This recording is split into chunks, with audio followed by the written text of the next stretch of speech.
So I've got the links now to the sperm bank, and I am currently sperm shopping, not something I ever thought I would be saying. And it's very bizarre because you get so much information. I already knew some of this kind of, because obviously I looked into this before I went down this whole route and process, but there's a lot of things to consider. Like there's so much more information than I thought you would get. For me, I'm coming to the realization that the most important thing to me is not about like what their likes and dislikes and their hobbies are and their educational attainment. It's more about, do they have a similar colouring to me? Are they Caucasian? Do they have brown hair, brown eyes?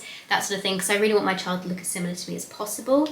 And obviously, like, even if I had a child with my mum's got blue eyes, so even if I had a donor with brown eyes, there's still a chance my child had blue eyes. But I think if I choose a donor who's as similar in look to me as possible, then there's a pretty good chance that we'll have, the child will have some similarities. But you never know. It's the thing, you don't really know. But some of the websites, so I've looked at my clinic's donor list. There's a couple on there that I've highlighted as possibilities, but I don't think I'm going to end up going with them. I don't think there's anyone on there that's quite right. I have found 2 donors through the European Sperm Bank, and there's one potential one with the London, what's it called? The London Sperm Bank, I think, yeah. Currently I've got 3 main contenders, and I've got to narrow it down now.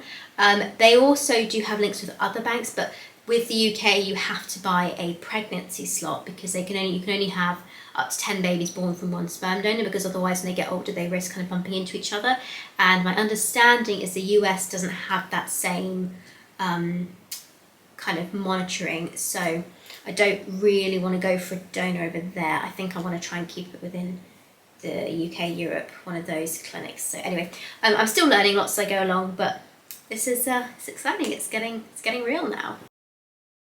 So I've just bought my first vials of sperm. Yeah. So the donor that I picked, the donor that I really liked, in terms of like colouring, heritage, everything, only had 2, I think they're called ampules, like vials essentially, of sperm left. And my doctor suggested around 3, doing 3 rounds of IUI. So I just decided, well, I like him the most of all the ones that I've seen. So I'm going to go with him with those 2 vials, and if I don't conceive the first 2 times, then I'll just have to look for a new donor. But I wanted to try with him at first, so I've ordered them, paid the shipping, so now we have to wait for the next steps. So it is the 25th of January today, so it's the day after I had my initial consultation and got all the details of how to like pick the sperm donor, etc. So I placed the order yesterday, and got a confirmation email through today to say that it is processing and that they did have the stock that they said. They only had 2 ampules, which is like 2 vials essentially, of the sperm that are of the donor I like the most. So I decided I'd just get those 2, see what happens. If that doesn't work, then I'll have to pick another one to try again, because it could take up to 3 attempts for IUI to work, they said, on average. Or at least that's how many I've got to do before the doctor will see me again and decide whether we do any more or potentially move on to IVF. I'm not sure at this point. But I thought, well, I'll get the 2 of this donor that I really like, because like from what I read about him, you get a lot of information from sperm donors, like more than you probably know about your partner. Like when I read through like the full download profile, you get the entire medical history of not just them, but also their maternal and paternal parents and grandparents. There's also like a personality assessment of what their personality type is and what sort of jobs these people with that personality type do. And I read through it like kind of amused. I don't take that stuff too seriously. For me, it was more like the genetics and that sort of thing. And also where this donor came from kind of fitted in with, I think, like my family, some of my heritage and heritage that I feel I can support for my future child. So that was yesterday. So today I contacted last night I contacted but heard back from them today from my patient coordinator, who's as I spoke before, that's the person that's kind of guiding me through this whole process, because there's a lot of stuff you have to do, like consent forms and things, like it's a lot. So I messaged her and said, do I need to do anything else? Because I've just ordered the sperm and I've told them to send it to this clinic. And she gave me the email address to contact for the people that handle the transports, because the clinic has to confirm with the sperm bank that I am a patient of theirs and that they can send the sperm to them. So I had to fill out like 3 different consent forms today to allow them to transport the sperm to the clinic, to allow them to store the sperm for me, and something else saying I understood the ramifications of using donor sperm, I think. So like quite a few things, and I accidentally filled out the first one wrong. I told them to just send I just wanted one of the ampules to come, not both, because this was a bit of a tricky decision to make, because if I'd used the sperm from the sperm bank, if there was a donor there that I felt fitted in with what I was looking for, then I wouldn't have needed to, if I could reserve the sperm, and basically if I didn't end up using one or two or however many of the sperm ampules, then they would just refund me for the ones I hadn't used.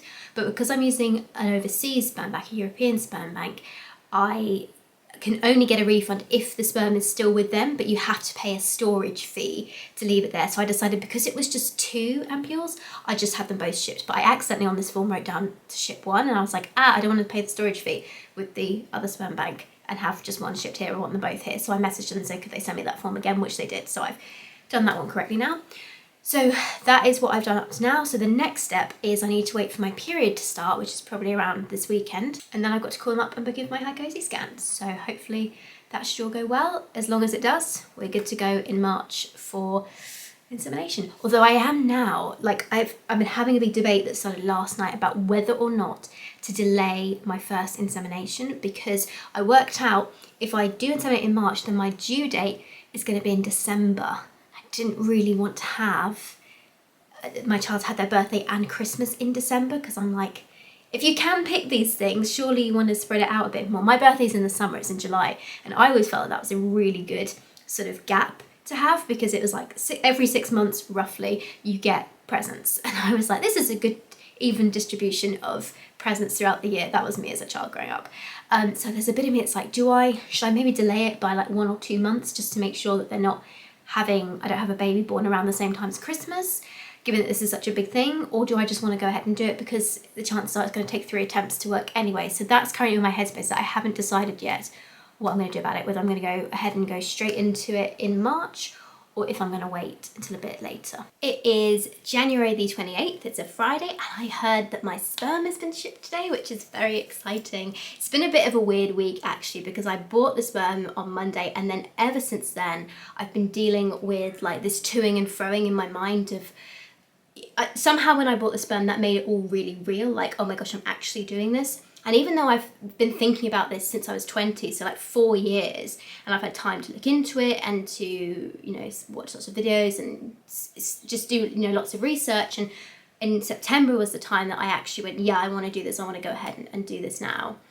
Even though I've still had time to think about it, it was like that step made it really real for me, and my brain's going, oh, are you absolutely sure? I can't really put my finger on like one thing. It's just that when I got that email that I confirmed I'd bought the sperm, it really sunk in for me. And interestingly, like as I said before, I didn't take too much time to pick my sperm donor. I didn't see the need to delve through lots of things. But since then, obviously I've got his full profile and everything, and I've been looking through it, and I've been more and more confident in the donor that I've chosen, and really pleased with that one. So I'm really hoping that it does work within either the first or second attempt, because as I said, I've only got 2. There's only 2 vials available at the moment of his sperm. So if that doesn't work, I'll have to choose another one, or see if he's been restocked by that point. But I'm really happy with him, so that was really good. I think it was just around like, am I making the right decision? And just me worrying about, you know, is this the right decision for my future child? Because I want to be thinking about them at the front of all these conversations. Is this going to be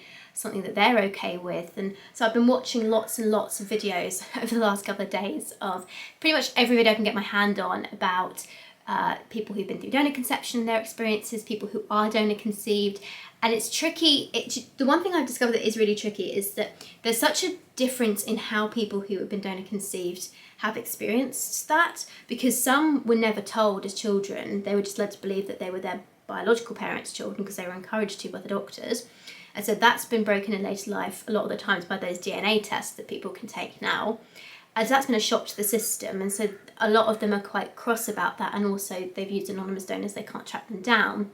But equally there are some donors, conceived people out there who've used known donors, or at least open ID donors who have been able to contact their donors when they're older, and they've known since they were born, and they seem to have been, you know, absolutely fine. A lot of them say, you know, that doesn't mean anything to them. They've always known about it as part of their identity, so their identity was formed with that knowledge already, and that didn't seem to affect them.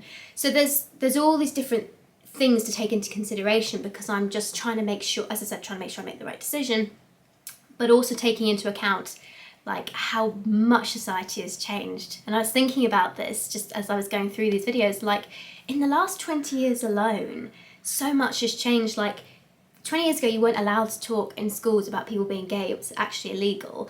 Then that was changed, and then gay people could adopt. I think it might have been single people as well at that point, or that might have been earlier, but certainly then gay people could start adopting. Then there was, you know, civil partnerships, then gay rights, and then we became more accepting of people with transgender.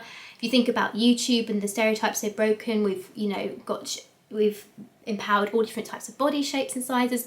Different families are much more visible now, and I just think a child growing up in the modern world today is in a very different environment from 20 years ago. So it's kind of hard to compare the two when I'm watching these videos. That's what I'm always aware of. But trying to make sure that I'm going to be meeting all the needs of my child. So I've, you know, been researching like the Donor Conceived network and everything. It is a bit of a tough point right now because I'm waiting for my period to start so I can call the clinic to book in my Hycosi scan.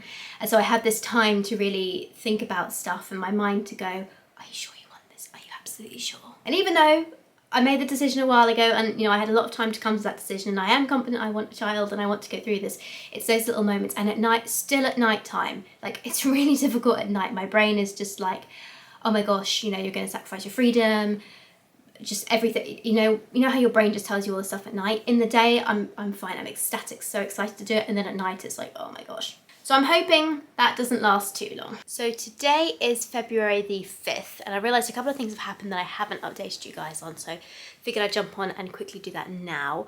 So two main things. One, I got my period on the 31st of January, so it's now Saturday, that was Monday. So I called up the clinic and booked in my Hycosi scan, which is happening on Tuesday, which I'm starting to feel really nervous about now. I'm kind of worried that it's going to be, it's not supposed to be a painful procedure, it might be a little uncomfortable. They do say to take ibuprofen and I have to take antibiotics afterwards to try and avoid getting any infection, even though the risk is low. But it's still like, ooh, you know, I don't know, I'm quite nervous about this one. So that's been booked. And the other thing that's happened is I actually told my best friend that I was doing this. I'd already mentioned to her previously in conversations that this is something I was thinking about doing in the future, but I hadn't told her that it was like going ahead and I was in the process of it.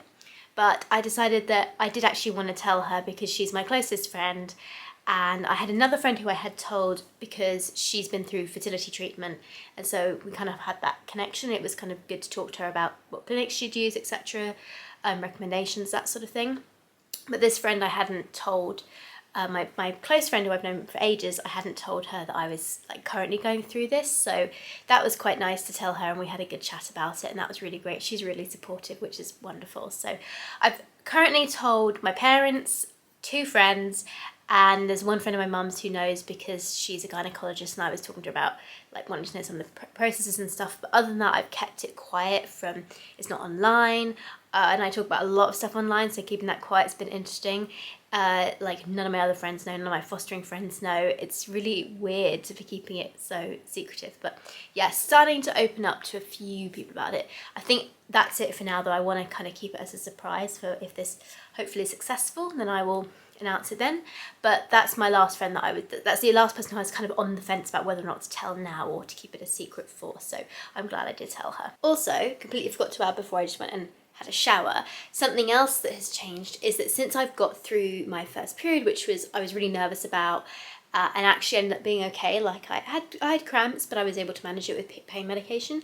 Since I've got through that, I've become much more sure in my decision to do this and much more excited about it. So I really do think it was a combination of like detoxing from the hormones of the pill, but also just this fear about my periods, and having got through one and being like, okay, if the Hycosi scan goes well next week and everything's good, then I've only got one more period to get through before we have the first round of IUI, and if that's successful, it's unlikely to be, but if it was successful, then, you know, that's only one more period I've got to get through. That has really helped me mentally. Like, I've definitely got over a big hurdle that my first period was to me. So I just wanted to throw that in here because I think I have talked a bit before about being so unsure about, like, I know my brain being like, do you want to do this, don't you? But then also a bit my brain being like, just go back on the pill, it'll be fine. Because I was so worried about my period. And having got through that, I'm feeling so much happier and like excited now more about this decision. So that's really nice to be feeling. It is the 8th of January today, and I had my Hycosi scan this morning, and oh boy, Was that an experience? So I think I might need to do a separate video like specifically on all the details of the high-COSY scan, because there was a lot more that happened to it than I was kind of expecting, and it wasn't a pleasant experience, I must admit. But basically, so first of all, my appointment got moved to 9 o'clock this morning. It was supposed to be 3 o'clock this afternoon, but I got a call from the clinic yesterday saying they had some other emergency procedures that were time sensitive that they'd had to book in for the afternoon, so could I please come in the morning? And I was like, yeah, that's fine. So my dad drove me. Thankfully, I'm really pleased he did, actually, because I would have been okay to drive myself there and back, but it was a relief to have someone else do it, actually. So that's the first thing I'd say, is recommend that. My dad drove me there and dropped me off at the clinic. I went in and did all the paperwork, paid for the procedure, etc. And then they took me down to theatre, and there's like a little waiting area where they got me changed into this very charming cap and gown and these lovely socks for the theatre room. And then when I was ready, I was actually the first procedure of the day, so they then took me through, and I had the same doctor today doing the procedure that did my first scan, which was kind of nice, so he knew me, and that was good. Sorry, before he did that, he ran through all the risks and procedures and checked that I knew that and was I allergic to anything. So because they put the saline solution and the dye inside you, you have to have antibiotics afterwards just to prevent an infection. So I just had to let him know that I can't have a particular antibiotic called doxycycline, which was fine. So then I obviously gave my consent, and we went into the theatre room, and I had to lie on this bed with the stirrups, and so your bottom is like right on the edge. And it was kind of cool in the room, and I was a bit nervous, so I was starting to shake a bit as well, which was kind of annoying, because I was like, oh, there's no reason I'm shaky, this is just nerves, just stop. So the first thing he had to do in this procedure was just to do another transvaginal ultrasound, which was probably the easiest part of the whole procedure.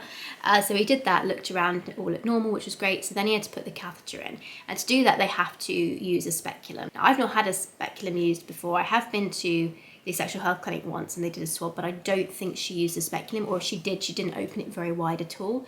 And let me tell you, like, that hurt. So he put it in, and it's when they open it up that was the painful bit. And I'm not someone who likes to complain. I prefer to grit my teeth and just deal with it, but it was like a stingy pain. That's the way I can describe it, because I think it was pushing on my urethra, and that was the bit that really hurt. So they ended up having to like almost have it closed. It was barely open, but I have to say this doctor was really good, because he did manage to still, they cleaned the cervix before they put the catheter in. He was still able to do that, and he was able to put the catheter in with this speculum at this kind of smaller width. So once it was that size, it wasn't too uncomfortable. And once they've put the catheter in, they can take the speculum out. So it's only for that part of the procedure that you have to have it. So the catheter going in through my cervix, that wasn't pleasant. But it was bearable. Like, I felt very, very mild cramps, and as I said, it wasn't nice, but I could deal with that, no problem. So once that was in, it kind of stopped as well. It gradually died off, so that was good too. So then they take the speculum out and they put the transvaginal ultrasound back in, because obviously they have to look at the screen whilst they're doing all this. And then the next step was to put in some of the saline solution.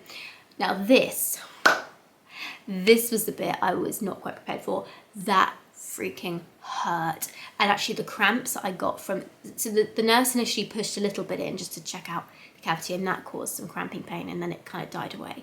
And then they put a lot more in to kind of like fill up my uterus cavity to check that there was nothing wrong there. And that was a bit that was so painful for me. Like, I got one of like my worst period cramp kind of pains, and actually it was so bad that I kind of felt the blood go from my head and felt a bit sick, and I had to say to them, I think I need a sick bowl, I might be sick. So they had to obviously stop the procedure then. I stayed lying down, and they gave me a sick bowl, and they ended up putting a heart monitor on me as well, just to check that my oxygen and my heart rate were fine.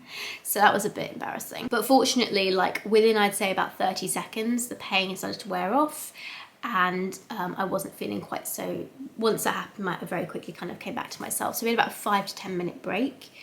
And then they came back, and they were done with the saline by that point. Thankfully, he was able to see that everything looked normal. So then it was just the dye, and I said to him, is the dye going to be as painful as that? And he said, no, it shouldn't be as bad, and we'll do it slowly. So they then changed the syringe from the saline one to the dye one. This is still connected to the catheter that's in my uterus. And so the dye was like this white foam stuff. It was really interesting actually to see. And the nurse was very gentle with the one. They just pushed a little bit at a time, like only as much as they needed to see. And fortunately, the doctor was able to look in my uterus, and they saw obviously the foam going in, and they could see it through both tubes. And even though the left side's a bit more difficult to see because of the position of the bowel or something, we were able to see, the doctor was able to see that both my tubes are open, basically, which is the good news, because I was literally lying there going, they better bloody be open after all this. There is no other acceptable outcome. They better be open. I'm not going through this again. So fortunately, he put the dye in and he could see that it went through my, you could see the fallopian tubes and also see it coming out the other side, which showed that they were both completely open. And actually, interestingly enough, when he first went in, putting a little bit of the dye in, he said, oh, if you see on your left ovary, I can see the fluids come out of that side as well. So even if we can't see that one as easily with the dye, I know it's open because the fluid's gone through. But he did still manage to see it with the dye, which was interesting. And then took like a 3D scan of it and you could see my the uterus cavity fluorescent. Actually, I've got some pictures. So here, this is the first one. You can see like the lining of my uterus is really thin because it's only day 8, obviously, of my cycle. And then if I find another one, yeah, it's kind of hard to see on here, but you can kind of see this is my uterus, like the cavity and everything. But yeah, it ended up being like fluorescent around, which was quite interesting to see. But fortunately, the dye was actually all right. And as I said, they went very slowly at that point. And there were kind of small moments where they pushed them in and it felt slightly uncomfortable, but I never had the same pain again as I did with the saline. So thank goodness for that. And after I had that saline put in, I said to the doctor, is it going to be that painful when they put the sperm in? And he said, no, not at all. They'll do it we can do it more slowly. And also it wouldn't be as much as like the fluid they were putting in. So that was a relief to me, because I genuinely, when I was on the table at that point, I was thinking, if it's going to hurt that much, I can't do it. I'm not going to be able to deal with that much pain. But fingers crossed, that's the worst of it over. So just to finish up, once he'd finished doing the procedure with the dye and everything, and that was all good, he then basically removed the ultrasound and then he took out the catheter. And I have to say, like, I didn't even feel the catheter come out. That was absolutely fine. So once everything was out of me, I just felt so relieved. And bless them, they said, you know, stay lying down for a bit longer. I don't want you to faint when you get up.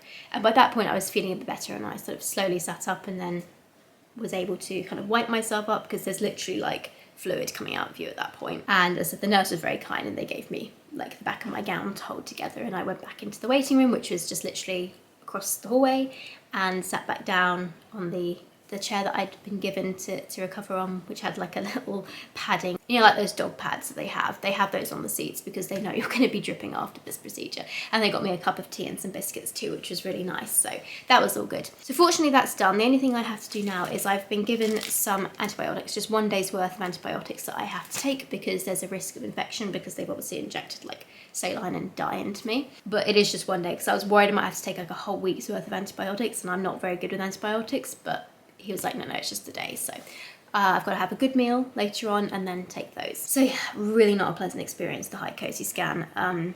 But I'm still glad that I did it, because I now know that my tubes are both open, and so we're good to go ahead with the IUI.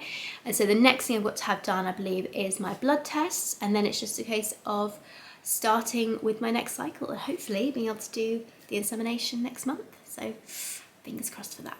It's Saturday the 12th of February today, and I had a bit of a panic earlier on this morning because I got an email yesterday evening from my patient coordinator. I messaged her to say that my Hycosi scan had been done and was all good, and so I needed to book my blood test now before my next IUI, and was there a specific time I needed to do that? And she came back to me and said, no, you just need to do it 10 days before the start of your treatment. Well, I then this morning suddenly thought, hang on a second, is 10 days before the start of my treatment 10 days before my period starts, or 10 days like before I actually have the IUI treatment, because that would be around mid-March. Because if it's 10 days from the start of my period, that's going to be like, I need to have them done by this week, and I'm about to go to Athens on Monday. Basically, my mum had a companion voucher with British Airways that needed using up, and because I don't have a Fosterling at the moment, we decided to make the most of it and just book a last minute trip. But I was then thinking, oh my gosh, what if I need to have this blood test done? So anyway, this morning I called the clinic and just asked them what it was, and she said, no, it's fine as long as you have the blood test results back by the first day of your period. And I was like, thank God for that. So I have now booked them in for Friday, because we're coming back on Thursday, so I was like, I'm going to get them done as soon as I can. Put them in for Friday, so fingers crossed they all come back good, and if they do, then I will be good to go ahead with my March cycle, and I'm feeling really excited about it now. Pretty much all of my reservations have now gone. I think I've said this before, but I really do feel like that the stress of coming off the pill was one of the things that was making me the most nervous before. And now that I've done that and my period's back into like a predictable routine and that the hormones are out of my body, I'm just feeling much better in general. So I haven't been having those kind of like, oh, should I, shouldn't I feelings nearly so much anymore. I'm really certain on it. And actually something that I think was the key thing for me that really was that switch in my head of, yes, I want to do this, I'm absolutely sure now, was I was scrolling on Instagram. I've started following a few people going through their own fertility treatments. Some are single mothers by choice, some are just going through like IVF, etc. And when I was looking at some of those posts, there was a post that came up in particular where there was a quote on the post. You had this plain background post with writing on, and the quote was by a woman, and it said, "I'm so mad at myself, I thought I had time." And essentially she was a woman in her late 30s, and there was like an essay in the actual description on the post on Instagram, and it was about how, you know, she waited till her late 30s to start trying, and she thought she'd be fine, and then, you know, basically discovered their eggs were gone, that it was too late, and was talking about, you know, she wished she'd known this, etc., etc. But it was that post that really struck something for me, because I was like, I do know that I've probably not got as long to wait as some other women have, not because of my egg reserve, but because of my uterus and with the adeno. And I do know that I want to have kids. And it just really, that post was the thing that for me really solidified that, yes, I want to do this. Yes, this is a bit unusual, but actually I know I want to do this, and I don't want to be in that position where I think, I'm so mad at myself, I wish I had time. I thought I had time, I wish I'd done it when I knew I had time. So that was something that, you know, was just, I wanted to share, was just a little thing that I saw, and just every now and then you see things and they switch something in your brain. And for me, it was that particular post that really clicked for me and made me go, no, I'm 100% sure now. And actually, I'm feeling really, really excited about it, which is so nice to just feel the excitement and not nearly so much of the apprehension, although I think that is perfectly normal to feel. So on that note, I have the first thing I've actually sort of bought for my hopeful future baby, which is this little Frugi gift set. So my mum actually bought this for me as like a little present. This was back in January. I forgot to show it to you then, but it was back in January. There was a like after Christmas sale, etc. And it basically has like a little vest and a romper, and I think also a hat as well. Yeah, so I'm not going to pull the whole thing out, but like there's a little hat, and it's got this really cute rainbow print on it, because of course I love rainbows. But that is my first official thing that I've bought specifically for my baby and not for just one of my fosterlings, because I do have a lot of stuff for them. And the other thing that really hit me today is I went for a walk with a friend of mine who knows I'm going through this process. She's been through fertility treatment herself and has a little boy, and she was saying to me, so like, when would you be pregnant? And I was working out in my head and I was going, it would actually be, if this March cycle were to work, which I'm kind of working on the assumption that it probably won't, it's unlikely to work the first time, so it's going to take a few attempts. But if it was to work this first time, I would be pregnant, like I'd be able to test in 6 weeks, and that to me just feels completely crazy. Like I could potentially be pregnant in 6 weeks time, and that was like, whoa. So fingers crossed these blood tests are all okay. Also, I mentioned before that I was kind of on the fence about whether or not to even try for my March-April cycle because of how close they'd be to Christmas. And I can't remember if I gave an update or not, but basically I decided that I would go ahead with my March cycle, because then I would be due kind of around the end of November, beginning of December, which is still kind of closer than I would like, but it's not too close.